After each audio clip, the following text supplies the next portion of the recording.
Le dossier était sur la table du préfet de la Loire-Atlantique avant l'été, car l'ouverture d'un débit de boissons vendant de l'alcool fort est très réglementée.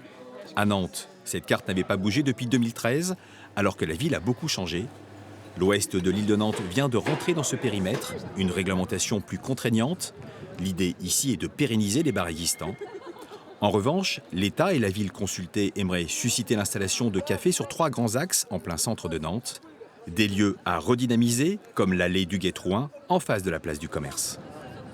Il n'y a pas de vie de quartier sans ces commerces, que les commerces font partie de l'animation d'un espace privé et public, et que ça commence par les cafés, ça continue aussi par les restaurants et par les boutiques. C'est tout ça que nous souhaitons. Évidemment, nous souhaitons simplement mettre aussi en évidence ces nouveaux secteurs qui peuvent être justement intégrés et dynamisés par l'activité commerciale. Bertrand connaît bien ce quartier. Voilà plus de 20 ans qu'il est installé en face de la place du commerce, sur l'île Feydeau. Il sait que la ville a investi 30 millions d'euros pour transformer cette esplanade. Pour lui, les commerçants du centre restent encore prudents. Il garde le souvenir de certaines manifestations violentes dans Nantes.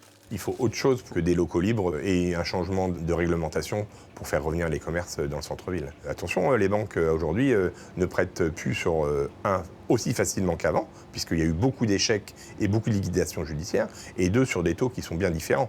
Donc aujourd'hui, je pense que la préoccupation des exploitants déjà en place est déjà de pérenniser leurs établissements avant d'aller investir autre part.